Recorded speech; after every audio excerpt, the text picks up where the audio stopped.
सलाम हुआ से इंस्पेक्टर को जिसने अमीरी और गरीबी नहीं देखी, सिर्फ इंसाफ किया। अमीर आदमी को क्या सबक सिखाया।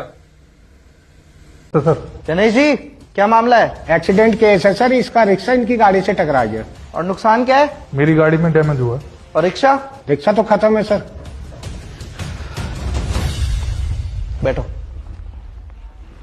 नाम क्या है आपका? रॉकी मित्तल। तो मित्तल जी, ये पुलिस स्टेशन है, थोड़ा अच्छे से बैठिए। और तेरा? शंभू नाम है साहब। कैसे हुई टक्कर? साहब वो गलत तरीके से चलेंगे तो टक्कर ही होगी। आपसे नहीं पूछा मैंने, बता।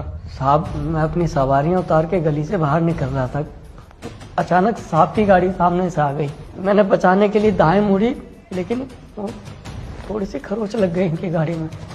अब मेरी भी चोट आई है साहब। जी बताइए, आप कुछ बता रहे थे, बताइए। देखिए सर, ऐसा है, जो इसका नुकसान हुआ है वो मैं दे देता हूँ, और जो मेरी गाड़ी में नुकसान हुआ है वो ये ठीक करवा दे। इसमें हंसने वाली क्या बात है? आपकी गाड़ी कौन सी है? XUV 700। XUV 700। तो जो आप मांग कर रहे हैं ना, वो नाजायज है। मतलब ये कि आपके गाड़ी का इंश्योरेंस तो हो गई, तो आप इंश्योरेंस क्लेम कर लीजिए और कंपनी से पैसे ले लीजिए। अच्छा, मतलब आप ये कह रहे हैं ये जो मेरी गाड़ी का नुकसान हुआ है वो मैं बियर कर लूं? तो और क्या चाहिए आपको? मुझे मेरे नुकसान की कीमत दिलवा दो और मामला खत्म। नुकसान हुआ क्या है? अभी तो मैंने बताया आपको अपने नुकसान के बारे में। देखिए मित्तल जी, नुकसान आपका नहीं हुआ, आपकी गाड़ी का हुआ है। तो सर, गाड़ी को खरीदने के लिए मेरा पैसा, मेरी मेहनत भी तो लगी है ना। अगर इस एक्सीडेंट में इस इंसान की जान चली जाती तो क्या कीमत देते हैं आप इसके परिवार को? मैं क्यों देता? इंश्योरेंस कंपनी देती। तो उसी इंश्योरेंस कंपनी से आप अपनी गाड़ी के नुकसान का क्लेम कर लीजिए। वाह इंस्पेक्टर साहब, ये अच्छा इंसाफ है आपका। मतलब इसकी गलती की वजह से मेरी गाड़ी में टक्कर लगी, डैमेज मेरा हुआ, और आप तसल्ली भी मुझे दे रहे हैं। और क्या चाहिए आपको? मुझे मेरे नुकसान की भरपाई चाहिए।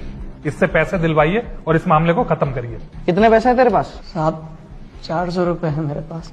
दे दे। सर क्या मजाक है ये? चलिए और दिलवा देता हूँ। तेरे अकाउंट में कितने पैसे हैं? साहब अकाउंट नहीं है साहब, गरीब आदमी। अरे तो मैं क्या करूं यार? रिक्शा लेके निकल जाते हो तुम लोग सड़क के ऊपर, भुगतना हमें पड़ता है। किसने बोला था टक्कर मारने के लिए अपने से गरीब आदमी को? एक मिनट सर, क्या कहा आपने? मैंने कुछ नहीं कहा। आपने मुझे इससे गरीब कैसे कहा? क्योंकि आपको पैसे चाहिए ना मित्तल जी। ये तो फिर भी गरीब आदमी है, हाथ जोड़े बैठा हुआ है। इसे पता है कि इसे कुछ मिलने वाला है नहीं। यहां तक कि इसे ये भी डर है कि कहीं इसे पुलिस वाले पकड़ करके अंदर जेल में न डाल दें। इसके रिक्शा का इंश्योरेंस भी नहीं है। आपकी गाड़ी का तो इंश्योरेंस है। अगर 10 दिन इसकी रिक्शा बाहर खड़ी हो जाए तो इसका घर भी नहीं चलेगा, क्योंकि कमाने का कोई और साधन है नहीं ना। दूसरी तरफ आप हैं, आपके पास इंश्योरेंस भी है, आपको पैसे भी चाहिए, आपको बुरा भी लग रहा है। थोड़ी तो इंसानियत दिखाइए मित्तल जी। इसे देख के लगता है क्या कि आपके पैसे चुका सकता है? जितना आपके गाड़ी के डोर की कीमत है ना मित्तल जी, उतने इसके पूरे रिक्शा की कीमत है। और देखिए मित्तल जी, एक्सीडेंट ना कोई जानबूझकर नहीं करता,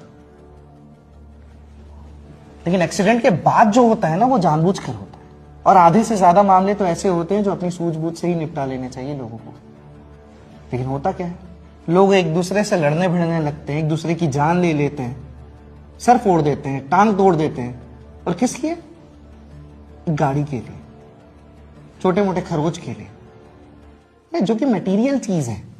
अब मान लीजिए मित्तल जी, इस चक्कर में आपको चोट लग जाती है, ये आदमी मर जाता है, क्या जवाब देते इसके परिवार को?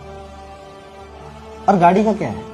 गाड़ी की छोटी मोटी नुकसान की भरपाई तो हो जाएगी, लेकिन अगर आप दोनों में से किसी को चोट आ जाती या किसी की जान चली जाती तो सारी जिंदगी भर का पछतावा हो जाता मित्तल जी। छोटी सी बात है, इसे खत्म करिए और आगे बढ़िए। हो गया उसको। क्या